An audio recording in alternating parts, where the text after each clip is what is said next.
Welcome to the show. Tonight, I thought we'd do something very different here. As you know, this one's going to mark 23 years since the horrible anniversary of 9/11 that happened. And as we're coming on the air, we're going to start remembering those names of the people that passed away. So, during this moment of silence, while you guys are watching, I want y'all to honor those. One of your family members,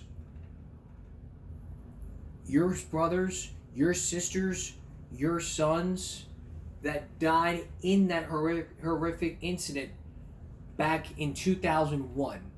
You will remember where you were that day. And as we pay tribute and for a moment of silence, remember those names.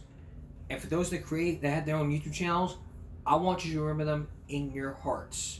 As they call out those names, you will remember where you were that day. Which is why I'm also wearing the red and blue. Just to pay tribute. This is why I'm also wearing the red, white, and blue to support all those who have passed away. So, please rise and stand for a moment of silence to honor those that have survived and died on September 11th. Shelley A. Marshall. Lieutenant Colonel Dean E. Matson, United States Army. My son, Koshia Kuge. My mom, Cece Louise Ross Lyles. My brother, Joseph Michael Gianconi. That day he disappeared, but if I come here and I speak his name out loud and you hear his name, he will never, never disappear. My father, Manuel Joao Demoda Jr. I love you, Dad, and not a day goes by where I don't think of you. My brother, Daniel James Gallagher. 23 years ago, my 23-year-old brother went to work and never came home. Life is dimmer without you here, but your memory shines brightly on in our hearts. My dad, Arkady Zaltzman. Two major things, Dad. This past year, I became a mom for the first time. It's been the biggest blessing of my life. Our daughter, Adeline, is named after you. Wish you could be here to be her grandpa. My fiance, Andrew J. Bailey. Andrew, in this very space is where we met and where I lost you. Life can change in the blink of an eye. So love more, especially your neighbors. Live more, laugh more with family and friends, because we are not promised tomorrow. We must never forget. And never forget where you were during those days of September 11th. You were there at the Twin Towers. And you were there when those towers hit. And you were there when there were some changes in the airlines. And you were also there when they were rebuilding. You were also there with your brothers, your sisters. Never forget the ones who died. That's why it teaches in history class, so that we learn from the mistakes instead of repeating the mistakes. It's not just let the past be the past. We learn from those mistakes that we don't have to do it, so that it doesn't happen again. That's what my history teacher told me that's what my history teacher taught me, and it's something I'm teaching y'all tonight. So tonight, as we go on break for the next 3 minutes, I want you to honor the next 90 seconds. I want you to remember those that died and those you remember during those times on September 11th. Not right now, but when we go on break. You will remember where you were these days. Never forget what happens. During my time, September 11th, I never even heard about those attacks. I was 4 years old. and never even heard of what happened. I was not at the I was born in Corpus Christi. I wasn't at the New York Trade Center. We never even moved until 2003, which was probably 2 years after 9/11. But there are some changes. Airline security, airports are changing, lives are changing, the family members are becoming grandchildren, and these people wish they could be there. Never forget where they are. Inside. Look inside your heart. And even then, if you look inside your heart, the ones that you love that died during 9/11, they're in your hearts no matter where you go.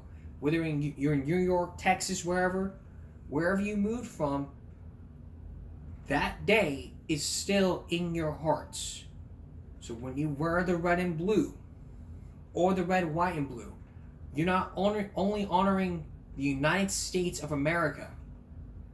You're honoring, and not also only 9/11, you are also honoring the ones who not just died at the World Trade Center, for those that served in the army and the laws that they fought for their country from. Your freedom is bought by the people who serve this country. No ifs, ands, buts, or excuses. Alright. Now, as we go on break, remember those that died. And we'll have more of our broadcast. And in just a moment, we'll have more of our broadcast, especially the very latest of the Georgia school shooting. Stay with us. As you know, it has been 1 week since that horrific school shooting in Georgia. We're now learning the very latest since that incident happened. We now know that the shooter was arrested along with his father. The mother, now here's the interesting part. One of the students, the mother of the high school student, speaks out after the 2 teachers and 2 students were killed in that shooting. You'll get to hear what happened during those times, and maybe you'll get to hear what happened when the person came face to face with the shooter. Did it ever happen? Here's Jose Diaz-Balart. Clark, and joining us now, Aaron Clark, whose son, Ethan, is a senior at the school and was inside a classroom at the time of the shooting. Aaron, I thank you so much for being with us today. You shared this text exchange with your son as the attack unfolded, your son writing to you, "School shooting right now." He said, "I'm not joking. I love you." Aaron, take us back to that moment. Well, I was at work, and I have an Apple Watch, and so I first got the messages on my watch. I threw my helmet off. I'm in disbelief. I'm like, what is happening right now? Is this really happening? And then I ran into a truck to call him, and he didn't answer, which scared me even more.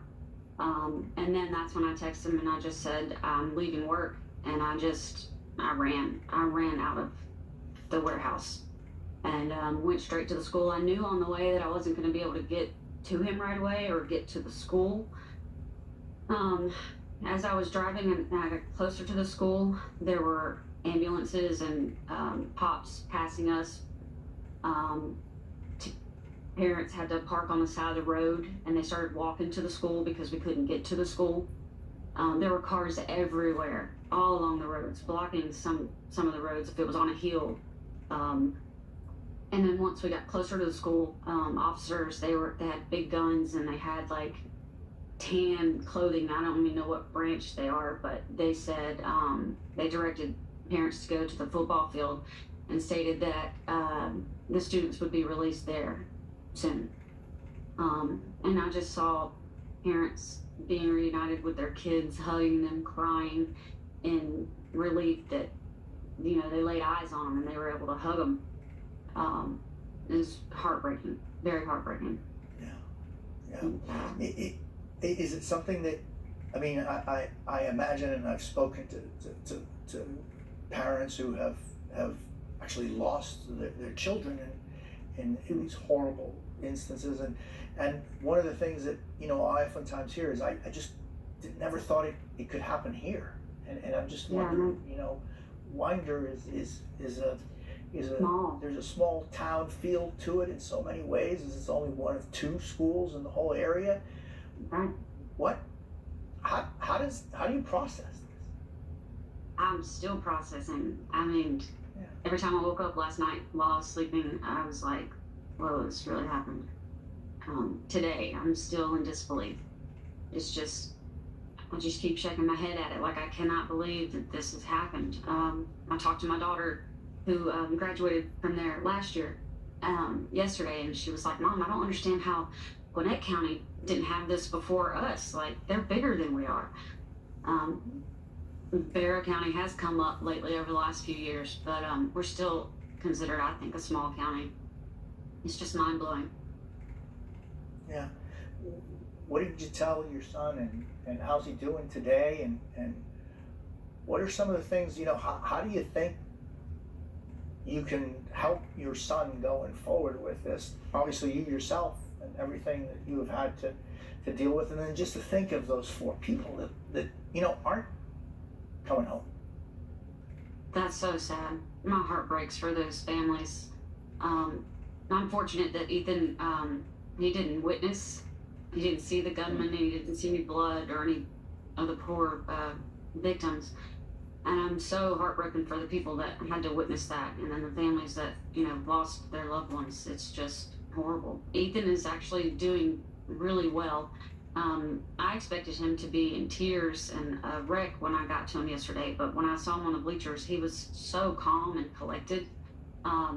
He stated that he heard 8 or 9 gunshots, and then some of the students thought that it was a prank or not, like somebody was banging on something, but he said that he knew it was gunshots, so he got up and he closed the door, and then another student helped him to put desks in front of the door to barricade it, so the gunman couldn't get through. So I'm so proud of him. I can't imagine what that was like for him. That's just so scary, and I'm so proud of him. He did so good. Aaron Clark, I thank you so much for being with me this morning. We'll be thinking about you and your family, and certainly those that lost their lives. Thank you. Yeah, thank you.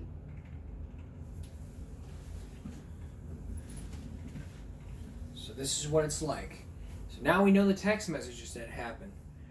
Schools have got to be on guard when it comes to stuff like this. And you might remember a case about 1 week.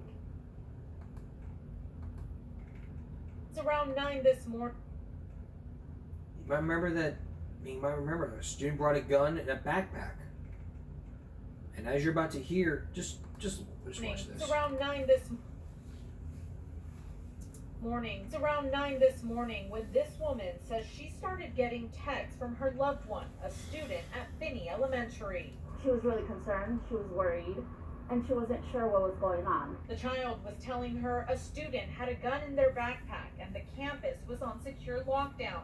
She's not showing her face out of concern for her loved one's safety. Could we have died?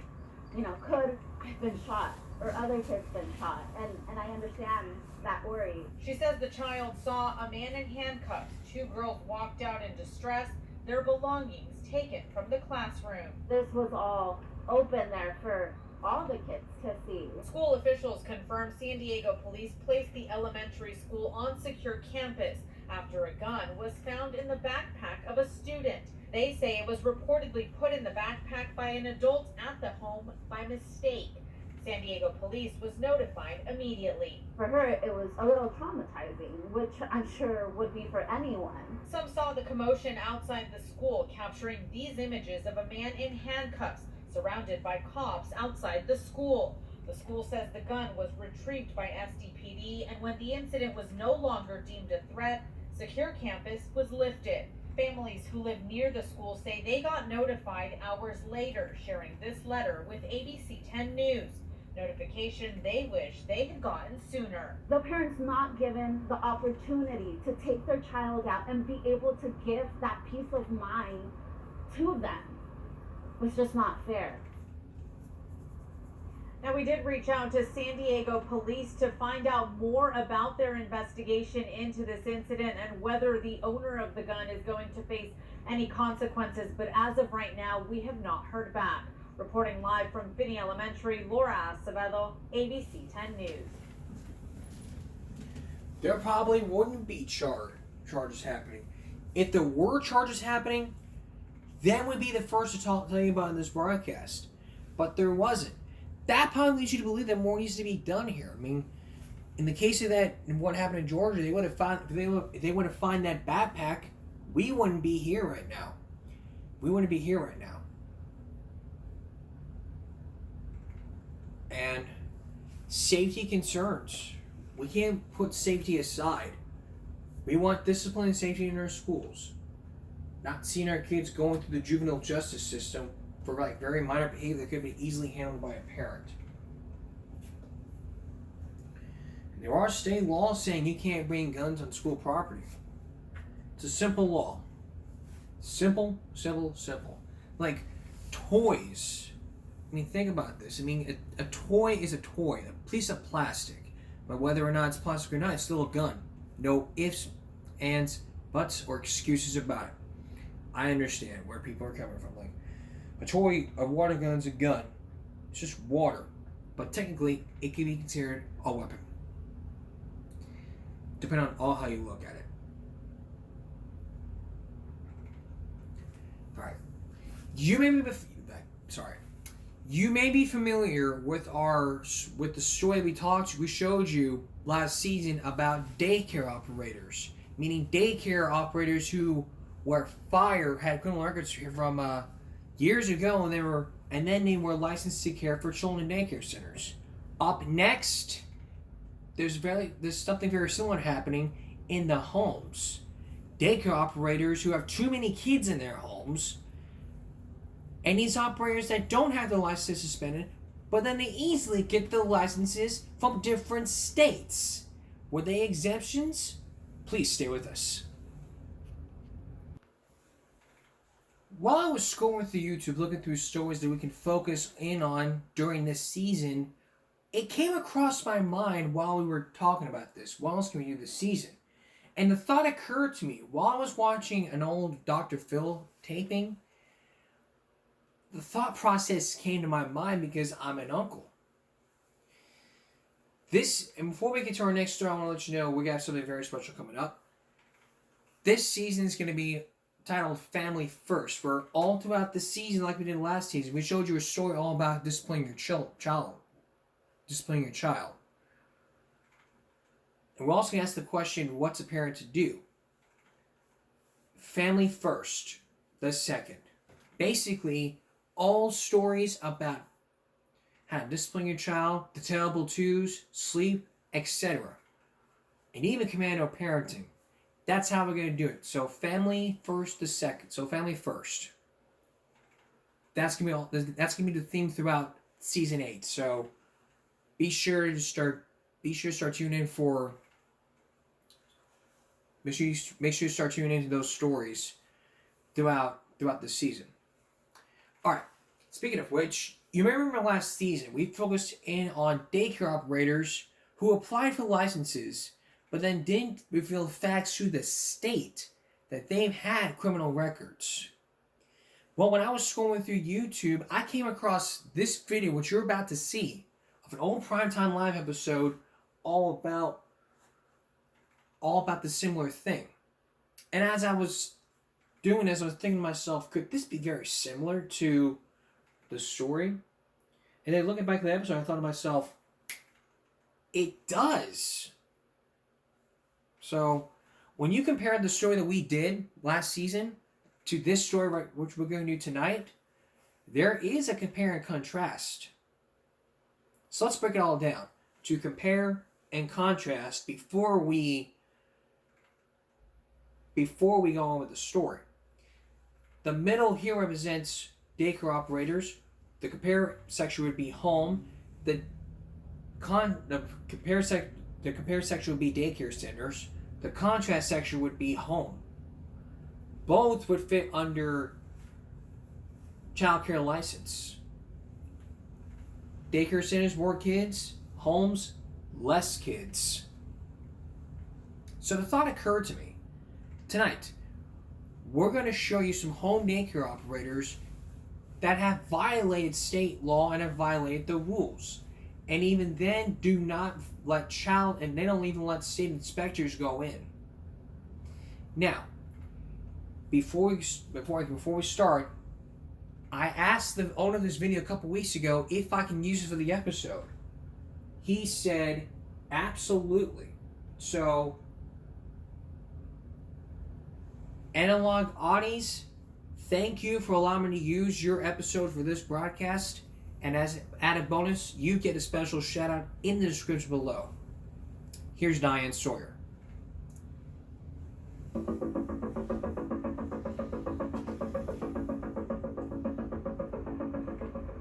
In a suburb of Minneapolis, Minnesota, two houses sit side by side, both offering parents the advantages of home-based daycare for children. In the house on the left, Connie Johnson has made a name for herself as a leader in family home care. She even trains other providers, sharing her 23 years of experience. We paint the snow with food coloring out and just get along. When we visited undercover as parents, she gave us an impressive hour-and-a-half presentation, showed her clippings, and, because development is important, she said, she described the daily activities. Oh, that was today's activity. Tomorrow we're doing puff flowers, and that's a different kind of painting. But there's a problem. We learned of a history of complaints against Connie Johnson. Complaints that included neglect and taking in an illegal number of children. And sure enough, during our investigation, she had as many as 16 at a time, including 4 babies and toddlers, a clear violation. So we placed an ABC staffer in the home with a hidden camera. Well, you guys have fun. I'm going to run upstairs and do the dirty dishes. We wondered how, with so many children, Johnson could ever engage them in all those activities she promised. It turns out she didn't. During the 3 days we were there, the only organized activity we saw was one 9-minute story. Are you ready? Every day, Connie would put the kids outside to play while she sat a good distance away from them on the phone, sometimes for as long as an hour and a half. One time, she even left to go inside. My phone just died. I have to go put a new battery in it. And we remembered something she told us during our parental visit about time out, sitting alone as a form of discipline. And never, in my estimation, over 2 minutes. And 2 minutes to a child is an eternity, period. Yet, undercover, we saw this boy sit in timeout almost 30 minutes while she talked on the phone. And what about the babies? Even though she had told us that she brought the babies out to crawl around, we remembered complaints submitted to the state, alleging that she left the babies unattended for hours at a time. And each of the 3 days we were there, the babies were left in their cribs all morning, including when she went outside with the older kids. On this day at lunchtime, we heard them crying and asked if we could look in on them. There they were, awake and upset. The room smelled. Connie acknowledged the diapers were dirty, but she had 10 other children waiting to eat, so she closed the door and went back to the kitchen.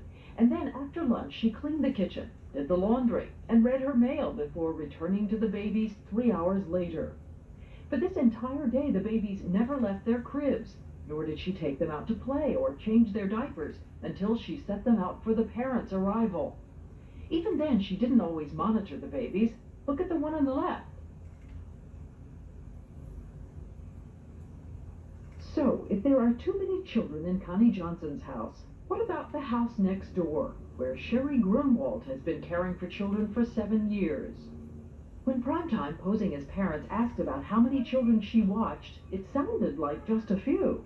So you have what, about 5, 6 kids here? Or? There's normally 7 or so here during the day. Some days there might be 1 less or 1 more, or whatever. And something else that would reassure any parent. A state inspector showed up for a surprise visit. Though Sherry was so solicitous of the children, she told the inspector it wasn't a good time. I really do that. I got cookies in the oven. So the inspector agreed to come back another day. But once again, we were already inside. Here, Sherry is on the phone to a friend telling her about the inspector and the close call. I know I won't get by with it again. Get by with what? The fact is, Sherry wasn't caring for 7 or 8 children. We repeatedly observed her taking in 16 to 22 children to care for on her own. Children frequently left to fend for themselves. An older child decides to drag the baby around like a rag doll. Another child falls on the same baby. Sherry checks in on them now and then and even stops to play for a time. But with so much to do and babies to look after, she goes back upstairs, leaving them on their own again. And something else we noticed about the day was the number of times Sherry lost her temper. Brianna, shut your mouth. She resorted to threats of spanking and... Would you like soap in your mouth? Or she just erupted with very little provocation. Is this girl yelling? Yet this is Sherry's reaction. You yell at me again, young lady, and you'll be on timeout for the rest of the week. Do you understand?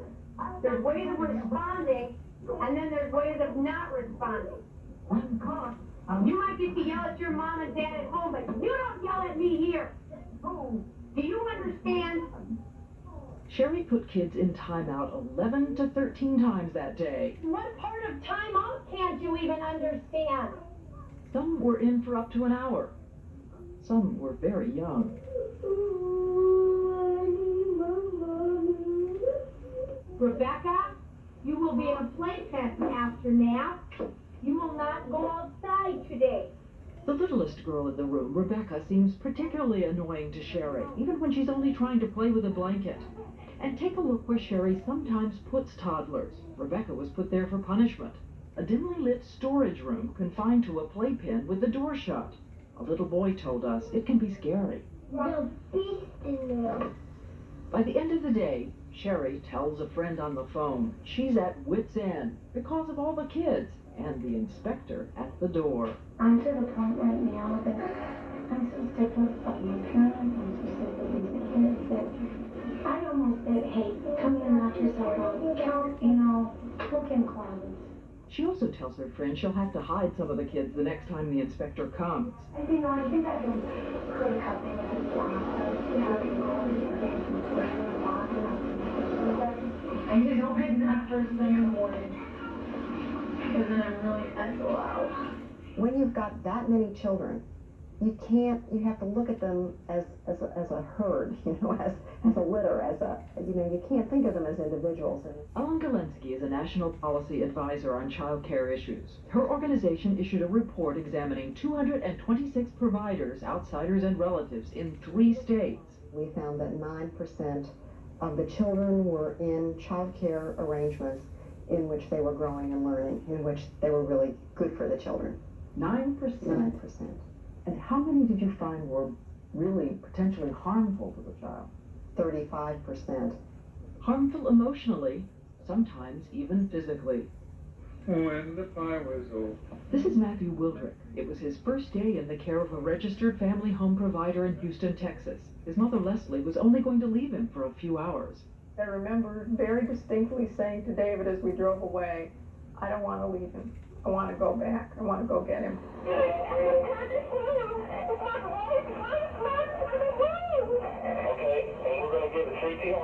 In just a matter of hours, it happened. Matthew's mother says the caregiver had a helper who was gone that day, and she was distracted by the other children. She fed Matthew a bottle and laid him on his back. And he aspirated formula into his lungs. His mother says the caregiver was so busy she didn't check on Matthew for an estimated 45 minutes. He died several days later. He was only 10 weeks old. Some experts estimate nationwide more children are seriously injured in family home care than in larger daycare centers. In Colorado, Norma McKinnon knows the stress of a lot of little kids can lead to a lethal explosion. Her daughter Jeanette was physically abused when she was 4.5 months old. She's brain damaged. The lawyer's defense seems to be that the parent should have known better? I checked out her license. I visibly saw her file. I called other parents. I stayed there the whole first day with my son. Sherry Robertson started the support group Parents Against Child Abuse after her experience in home care with 10-month-old Brian. She had that day more kids than she was allowed by law. Brian didn't want to be there. He was teasing, and I think she flipped out, picked him up by his shoulders, and shook him. Just shook him. Doctors believe the woman shook Brian so long, so hard, that his injuries were the equivalent of falling out of a 2-story building onto cement. Brian was in a coma for 8 days and still suffers from partial paralysis and blindness and learning disabilities. Robertson, who lives in California, says don't be fooled into thinking that state licenses or inspectors really control the number of children inside. Which brings us back to the inspectors in Minnesota, like the one who left Sherry Grunwald's house not knowing there were too many kids inside. We decided to go see the man in charge of home care inspections in Minneapolis. His name is Dr. David Sanders. What good is an inspection if you can just say, I'm sorry, I'm making cookies. You can't come in right now. The kind of information that you're presenting to me is the kind of information that I would want to have come in here as a child abuse or neglect report. Sanders says he has to follow policy, and by policy, inspectors can't force their way in.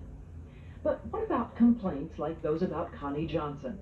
When we asked as parents to see her file, we were given an incomplete summary. They didn't even tell us they had once put her on a year's probation. Are you a parent? I am a parent.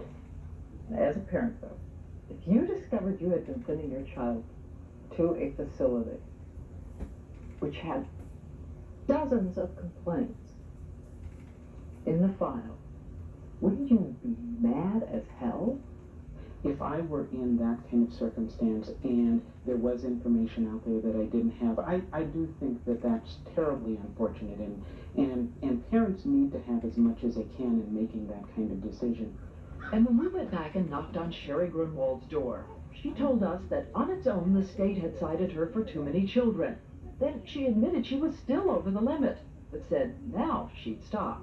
You're saying today will be the last day you're over the limit? Absolutely. You can come out here Monday, Tuesday, Wednesday, Thursday, Friday, from here on in. But you knew what you were doing then, right? I did, and you know, you think you're helping out people, and you think you're, yes, I did, and you know, you really, it's hard to explain. And we also stopped next door to see Connie Johnson, who had, well, a different response. We've heard that once again you have too many children that you're taking care of in daycare. How many children do you have today? That day she too was again over the legal limit. You know, the number of children is not the only important thing in child care that can be missed by the state. What about the background of the child care provider? We decided to see what would happen when we traveled to a different part of the country and decided to try to get a child care license. To show you what we mean, we submitted some candidates to be child care providers. Hey, come from which for this, please? We're in South Carolina, and in less than a minute, this man passed the criminal check. Thank you. And soon afterwards, he handed in his application.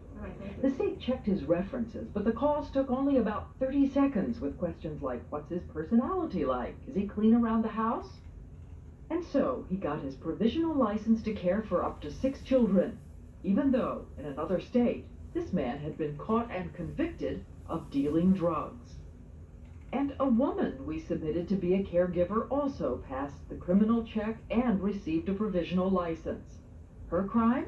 Manslaughter. She had killed her newborn baby.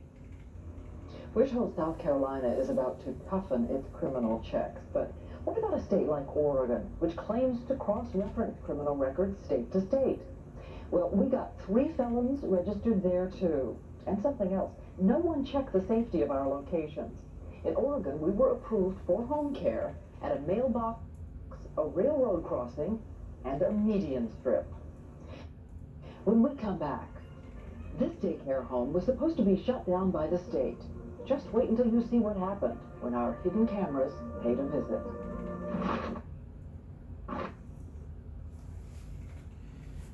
So you might be wondering about these parents. Look, if you're going to be a home daycare operator, you need to know the legal limit of how many kids you can place on there. Come on, didn't you watch Daddy Daycare? Remember Charlie and Phil? They wanted to prepare for children, but they had over 12. The legal limit 12. Did you know nothing from Daddy Daycare?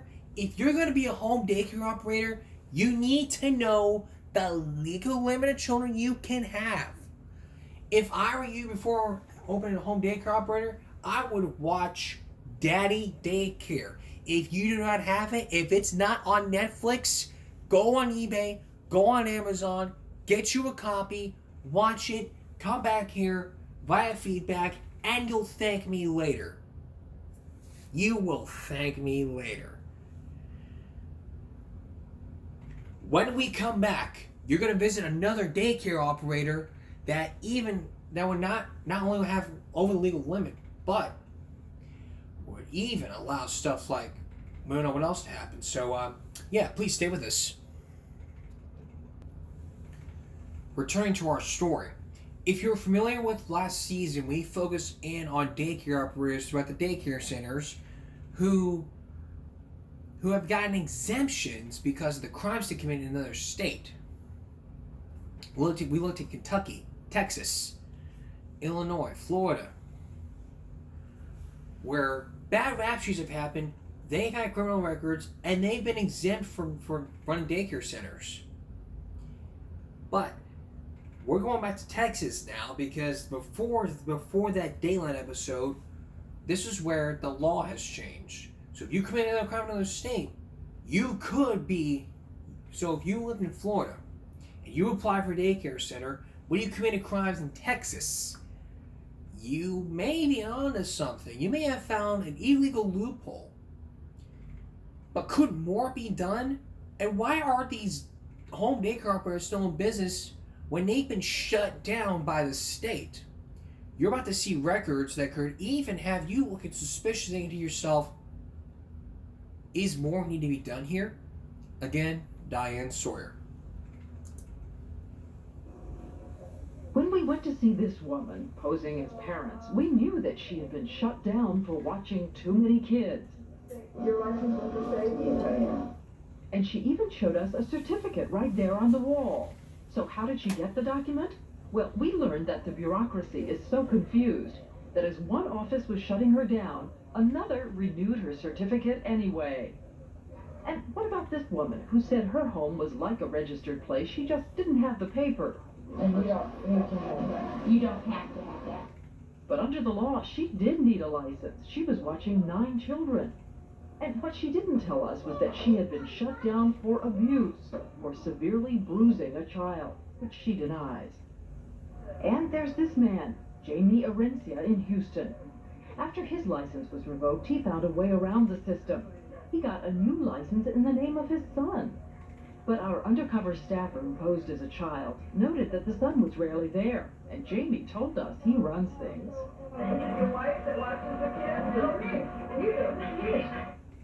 And take a look at the areas beyond the one-room parents usually see. A crumbling ceiling.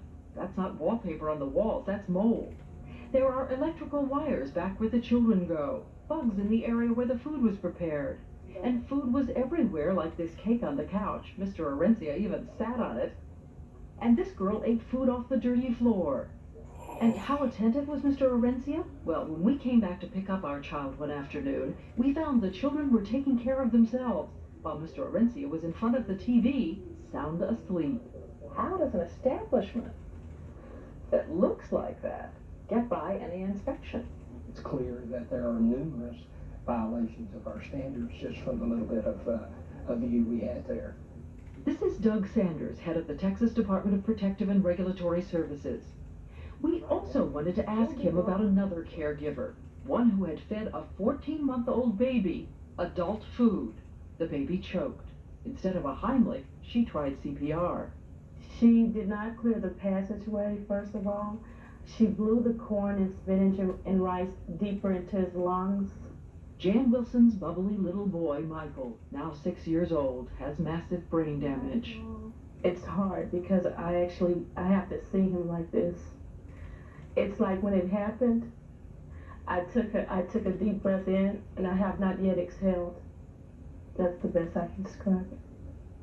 A judge found his caregiver, Yvonne Sledge, negligent and awarded a $21 million judgment, though there was no insurance and Jan Wilson receives no money. But what had the state concluded about Sledge? Well, state investigators said it was an unfortunate accident and let her keep her license. The state's only sanction against her was for failing to fill out her paperwork. We err in situations, and I can't say that we didn't err in that one. And here's something else. Recently, there was a gang-related shooting at Sledge's house. But again, the state noted it in the file and didn't even investigate. What does it mean? If a gang-related shooting is not enough to tell you to be wary, what does it mean? Yes, I can certainly understand how you or any parent would feel that way. A number of parents have told us that they assume when they see a state registration or a state license that means the state is watching over their child. And we're not. Sometimes, even when they try to. We found this home in Mineral Wells, Texas, where the owner, Mary Stroud, told us she watches children from 14 different families.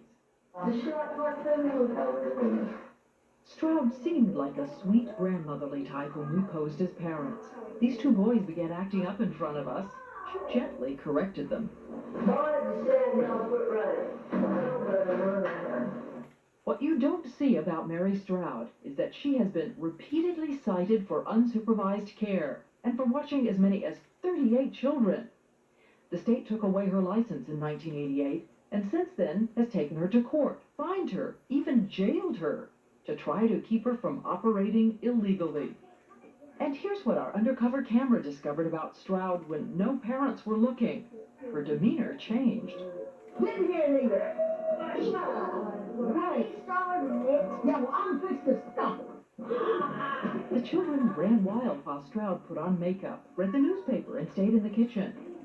Once again, the baby was left alone in a room in her crib all day long. And when those boys fought again, this time...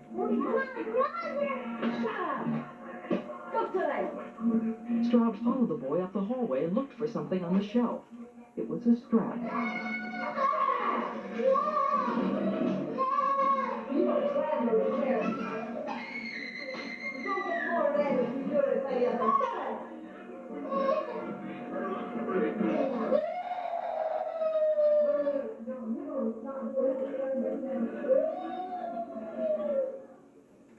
It makes me very angry.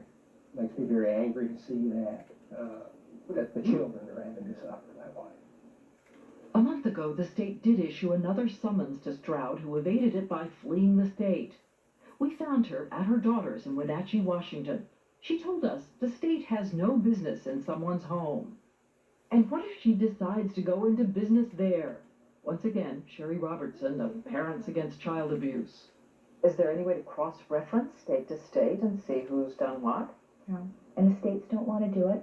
The people in Texas, as in other parts of the country, who don't want more government intervention, who see child care as basically a family matter, see our attempts to ensure protection of children as an intervention in family matters.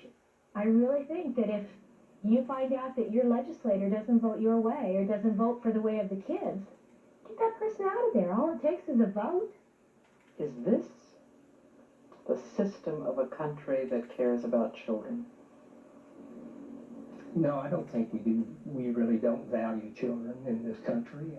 We don't provide the resources, the training, and the financial resources to provide the kind of care that our children need. Our children are at risk. And in the meantime, the victims and their families struggle with the senselessness of it all, confronting every day the same question: who will give some parents help before it happens again? They are precious in His sight. Jesus loves the little children of the world. After our interview, Doug Sanders did send inspectors to the Texas homes we brought to his attention.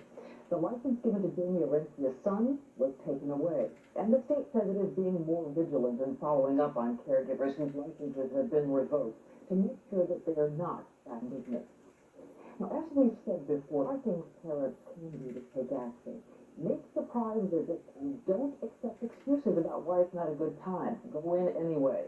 Talk to your children and compare notes with other parents.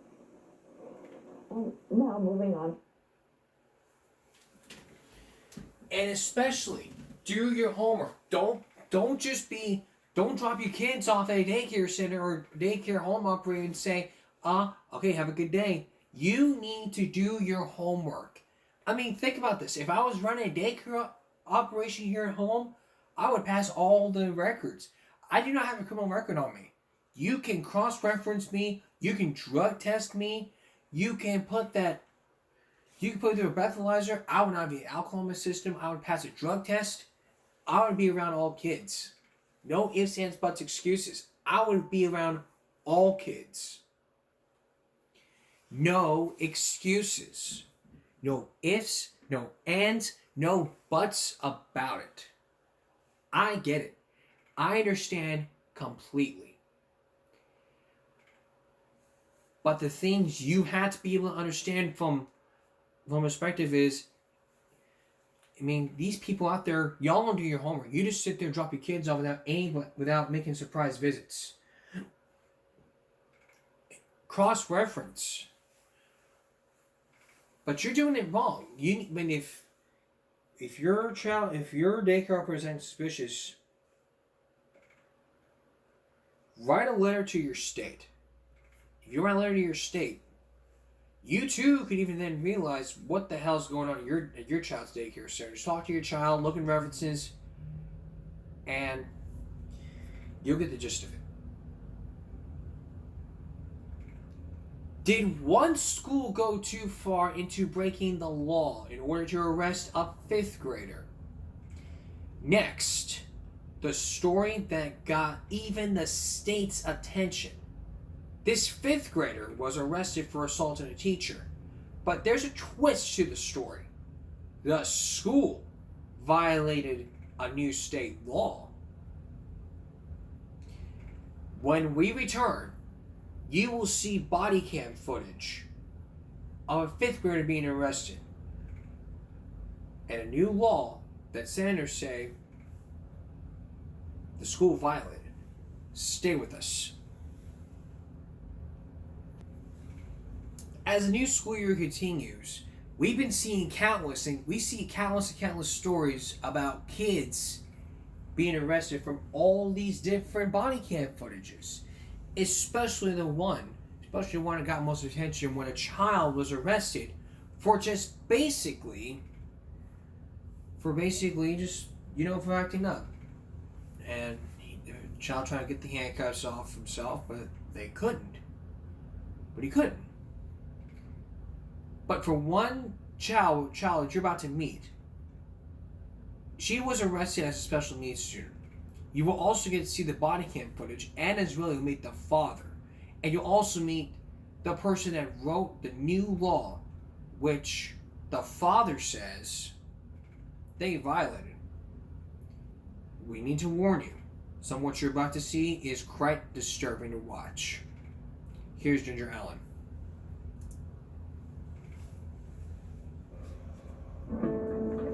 Cameras are rolling as police arrive at Cryer Intermediate School, a few hours south of Dallas. McKenna Lombardo is on the playground with administrators. That's why I called you, because I didn't know where we were headed. A police report states they've been called because the 10-year-old was, quote, physically aggressive and throwing markers, and she had pinned her associate principal's arm against a door frame. Blocked me into the door, which my father's running is just so you know. Officers walk McKenna inside. They stop at the bathroom where the 5th grader refuses to come out.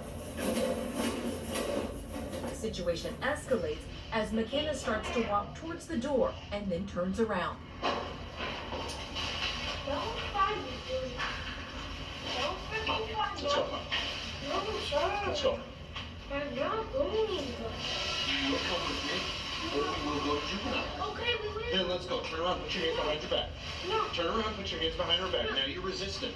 Turn around, put your hands behind I'm your back. trying to go get my shoes. You're not going to get your shoes. Why? Now you'll listen.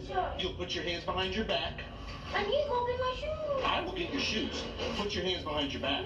In the minutes leading up to this, you repeatedly hear the administrators tell the officers McKenna's dad, Matt Lombardo, is on the way.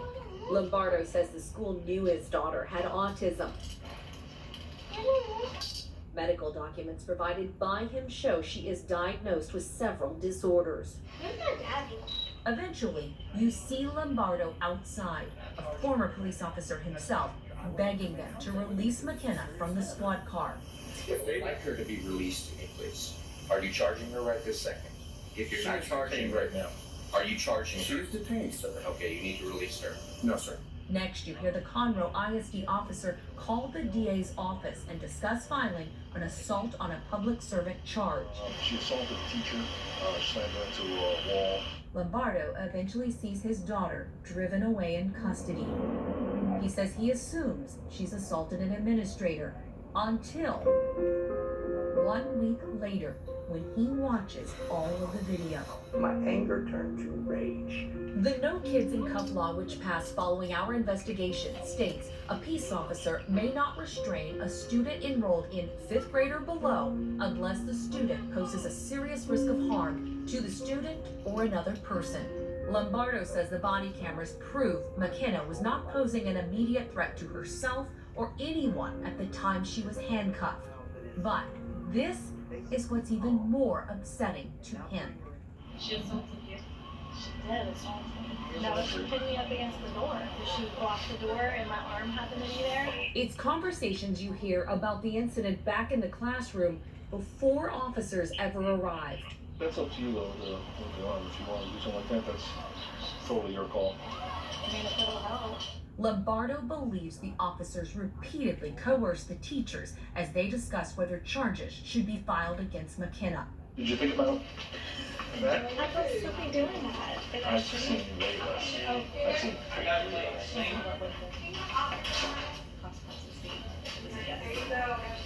Well, she's in handcuffs today, so she's going to about. She's basically charged with assault. Assault on a public servant. Oh, yeah. It don't matter. They were doing whatever they could in order to solicit a felony charge against a 10-year-old. It's sick. I mean, a special needs 10-year-old.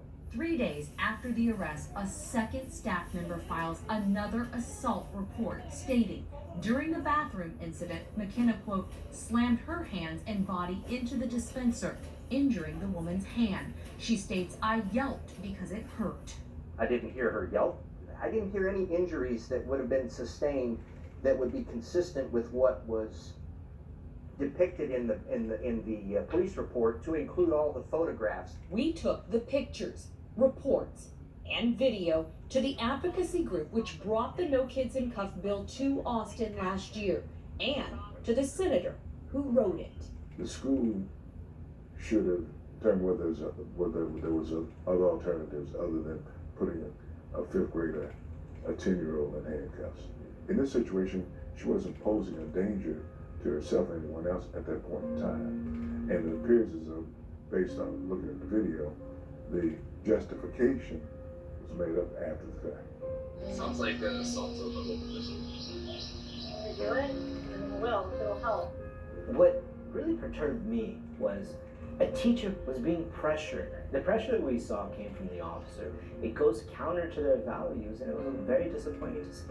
Both the Minaret Foundation and Senator Royce West say the purpose of their law was to prevent the short and long-term impacts this discipline has on a child. McKenna's family allowed us to ask her. I'm worried because I don't want it to happen to anybody else. Younger than me, older than me. I know I was being like bad and I wasn't listening to the teachers, but I didn't think I was going to get arrested. When we first began digging into these cases, our CBS data team learned that children with disabilities nationwide are arrested at 4 times the rate of non-disabled children. And then in Texas, children with disabilities and minority children are arrested at higher rates than their white and non-disabled counterparts. For this investigation, our data team dove back into all of those numbers we had been looking at, this time looking specifically at the school and the restraint data there. In Texas, in 2021, we found that about 4% of the students with disabilities at Cryer Intermediate were restrained. Statewide, less than 0.5% of all students with disabilities were restrained. And our data team, Doug, called that a stark difference. Now, I've got a question for you, but candidly, first a thought. And my first thought is, if not but for the video, would we have ever even heard about this thing? And the answer, no. Maybe not, right? Probably. But regarding McKenna, before this was all over, for clarity, she actually faced not one but 2 assault on a public servant charges after everything we saw. That's right. So one for what happened before the officers ever arrived, and we don't see that on video. And then the second for the incident you do see on video in the bathroom. I do have an update for you though here. This is the latest. On July 31st, during McKenna's intake hearing, the Lombardos say Montgomery County listened carefully to them and then dropped all of those charges. Doug, I also want us to look at the other side of this for a second, because I've covered a lot of these cases, and I've heard from many of you teachers out there who talk about how difficult and dangerous the classroom can be for them and for other students. I've heard from you. So to find out what more we may not have seen on this video, if there was anything we missed at all, I reached out to the Conroe ISD and to the police. I even asked Conroe ISD for its policies about arresting and restraining, which Senator West asked me to get for him. The school did not provide that. They would only send a statement saying it could not respond due to student privacy laws.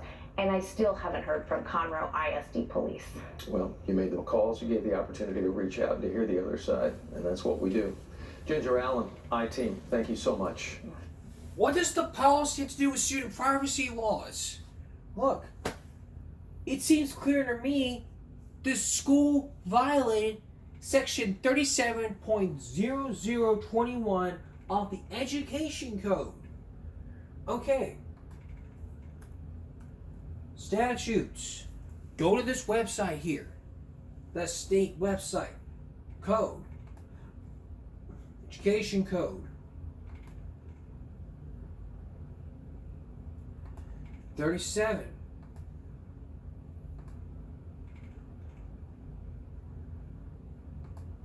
.0021 of the Texas Penal Code. That's the law right here. The school violated the law, which says in part, I mean, look at all this. Subsection C, paragraph C, a school district employer, volunteer, or independent contractor for district may not place a child in student in seclusion. This subsection does not use seclusion in court-ordered placement.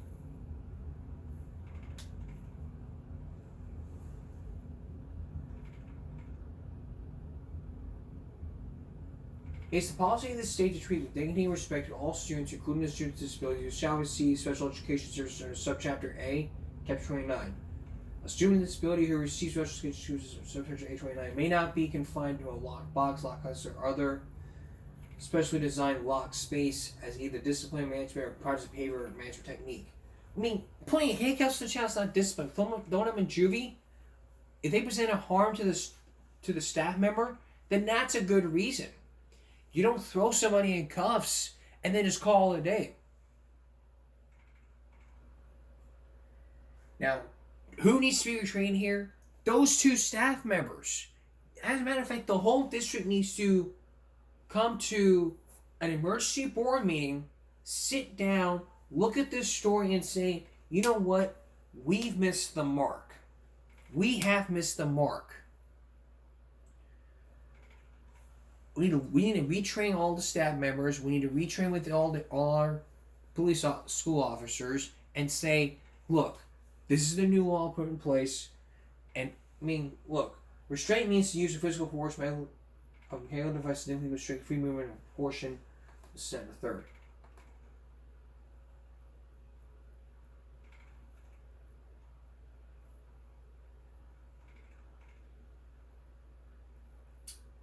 A school district shall report electronically to your agency, and this is from subsection J.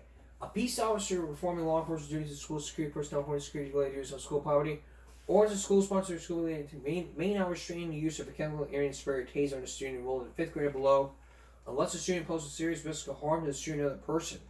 And that includes handcuffs. So you can't even put pepper spray on a child unless they present harm to others or to a student. So they present harm to others, you have the right to use a chemical restraint, you have the right to use a taser and pepper spray, or just put them in handcuffs. 5th grade or below. So if the child's below 5th grade, you can't do that. If they're in 5th grade, okay. 5th grade and above, you can do that.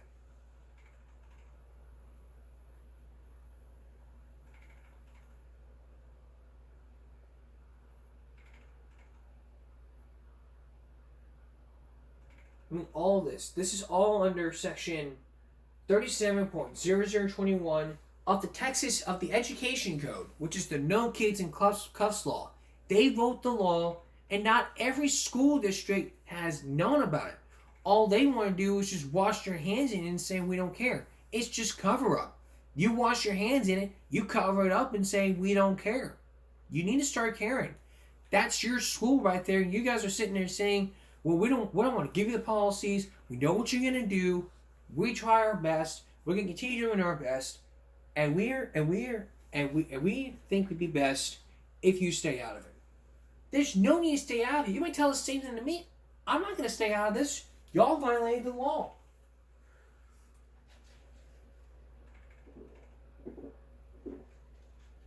Trust me. School laws are very different. From state laws to federal laws. This is a new state law. Y'all did not follow this to the letter. Last school year, they passed the law, y'all violated it. Those 2 staff members need to be retrained or leave. Those officers that coerce this, they need to be retrained or disciplined. Actually, here's the thing. The people involved need to either be disciplined or retrained and say, hey, here's how we're going to do this again. She's in 5th grade, right? Special needs. There's a new law. Had them look at that law, file my file and say, oh, okay, so, well, oh, we realize we missed the mark here. Oh, okay. Everybody has got to be retrained. I mean, if I take this over to the superintendent, he may not be aware of this new law. So if he were to have a 5th grader being arrested, then they'd be like, oh my God, we can't do that. That's a violation of state law. Then he look at this law like, come on, it's no big deal. That's just a silly law that they put out. It's not a silly law. It's a real law. The law clearly states you cannot be placing a child below 5th grade in handcuffs or use chemical restraint. That's unacceptable behavior coming from somebody. I mean, saying, oh, it'll help. It's not going to help. Put them in time out. Put them outside. Don't just call the police and be all like, hey, teacher assaulted me, whatever, blah, blah, blah. If they presented harm, they presented harm. There's no if and but excuse about it. I mean, those staff members involved may be sitting there saying, well, we didn't know what else to do. And we didn't know about this law.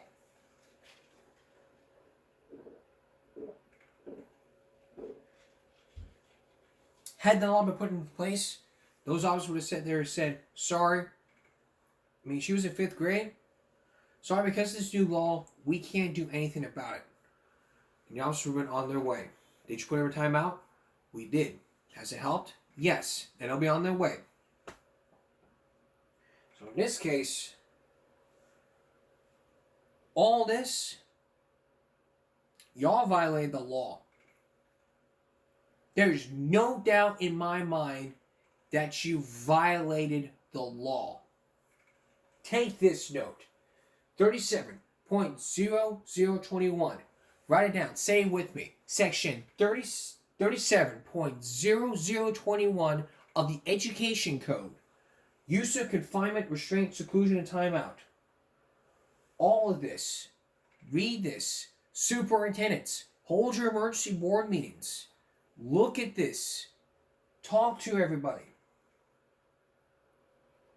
And then train teachers. Don't just train officers. Train your teachers, staff members, and say, okay, this is what we're going to talk about, and this is what we're going to do. This is that and the third. And have them take notes. And then all the communities would be like, well, we didn't know about this. Who in the right mind would tell us about this? And then one person would be like, is that the guy that plays guitar?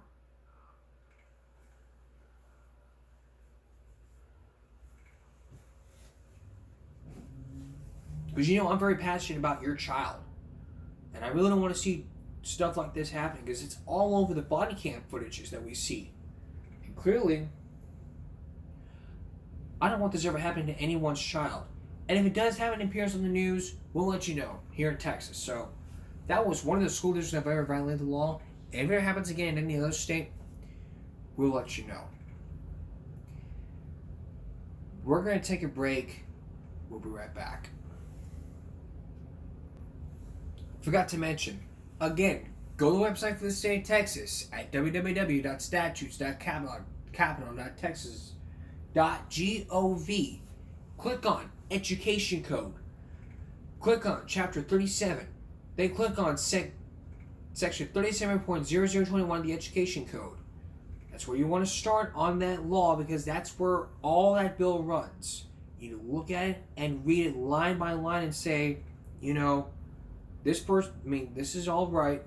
This is all right here, this, and third. If you have questions about it, contact your legislator and they'll have anything about it. If you want to be more about this law by hand instead of looking at that, instead of looking at this, we'll have it on our newsletter at www.givemeabreak.substack.com, along with the story and some hints and tips for teachers about all that you need to know. And also on the newsletter, we'll also give you some tips about how to make sure you look for a good daycare operator from those two stories that we talked about. Moving on to viral break right now. All right, here's a question for you. This is gonna be fun, okay? Could you ever imagine, think about this, you're sleeping, and then you go tiptoeing your dad's wallet, doo-doo, doo-doo, doo-doo, doo-doo, doo-doo, doo-doo, doo-doo. And then you go on your PlayStation, and you go. And then your dad wakes up saying, "What the hell you doing?" And you go, what you doing? What does VC stand for? Very crazy. You think on my PlayStation? On the last viral break, this person. He takes a credit card. He thinks he's gonna get some PlayStation money.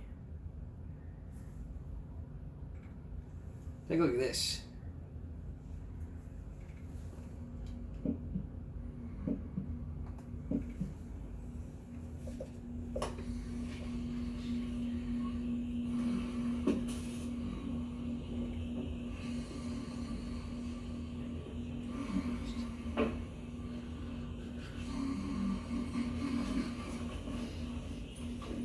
What the hell you doing with my credit card? I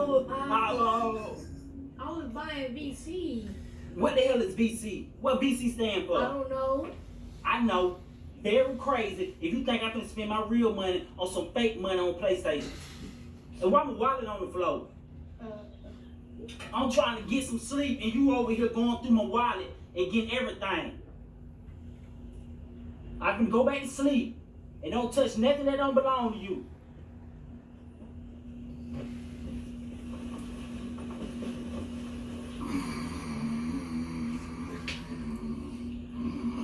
It don't matter because I got this other car. Anyway. What's the code of this thing? Alright.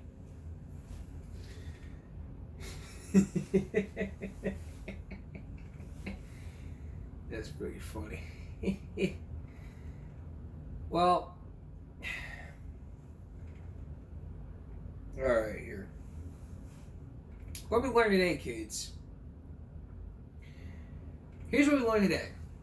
Check your references.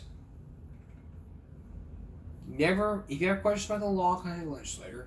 And don't steal your parents' credit. Here's what we learned from some common sense. Here's some common sense.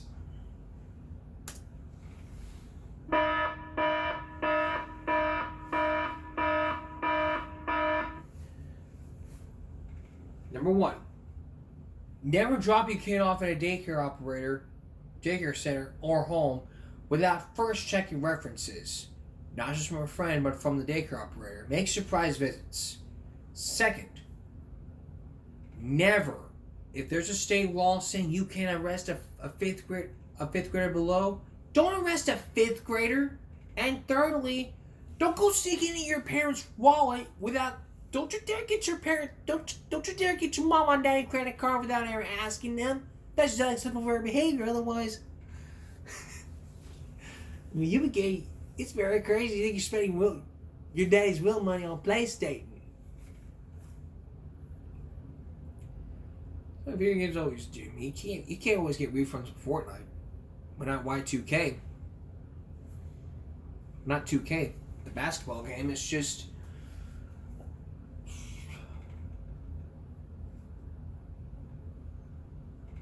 You just can't make it that simple. There's some common sense for you. Alright, coming up tomorrow, a story that may make you as a dog lover angry. It's a sport that's banned over 50 states. It's the story of pit bull dog fighting. You will get to see videotape about pit bulls raging in fights that would even make you as a dog lover even embarrassed. And especially, you'll meet one person who served 10 years probation because he was once part of this, and there were weapons and shotguns. And they were betting on it at the same time. That's on Friday. That's Give Me a Break for this Wednesday. We'll see you again for Give Me a Break Friday. For everyone here at YouTube, stop bullying, speak up. Concentration, not strength. No jaywalking. Your body, your choice. Always remember common sense. Good night.